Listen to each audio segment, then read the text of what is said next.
Hi there. Today I want to talk about the 3 steps in getting you from one spot to the next. What do? You want to move up. You're feeling like you don't have enough space. You're on top of each other. Maybe you've had a kid and you're in a condo and you're looking for a backyard and you want to get a pet, or there's so many reasons to want to move up. So where do you begin? The first place you start is that you get a real estate agent that knows what they're talking about and that you trust to come in and give you an idea of the value of your house or condo. You do not want an inflated value.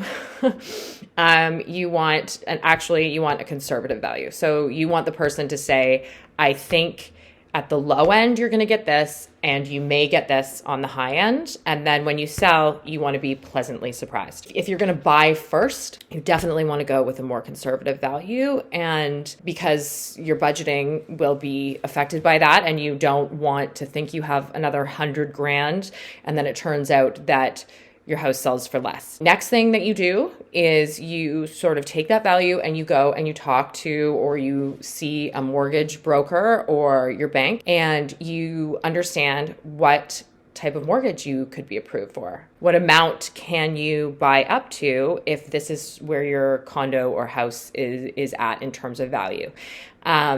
There's a whole bunch of different options too. Although rates have gone up recently, if you're looking to move up, often you can port a mortgage. So if you have a fixed rate that is low, that means you can just take it on to where you go. So these are questions that you want to ask a mortgage professional and sort of get the idea of like, what would monthly costs be? What does that look like?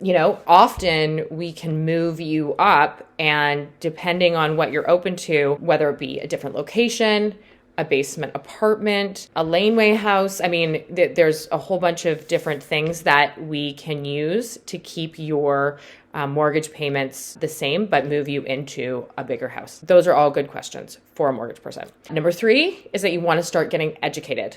What neighborhoods are you thinking about? What is good and bad about those neighborhoods? Are you worried about schools? What are the good schools? I always say you sort of want to also go where you have friends. Like I know in Toronto, it's so big that you see the people that you live near the most. So that's something to consider. And you want to start like driving through neighborhoods, talking to friends, seeing sort of where you want to be. And you want to start getting educated on what house prices look like in that neighborhood. So you want your realtor to start sending you, this is what's sold, this is what's available, look at this is why this is good, this is why this is bad, this part of the neighborhood is in this school district, so you should focus here, where, on this street, kids would have to go to another school. You want to get all the inside info. Hopefully, your realtor can give you a lot of that. But yeah, you want to start exploring. And then the 4th step is that you go and you start to look at places, which is the fun part.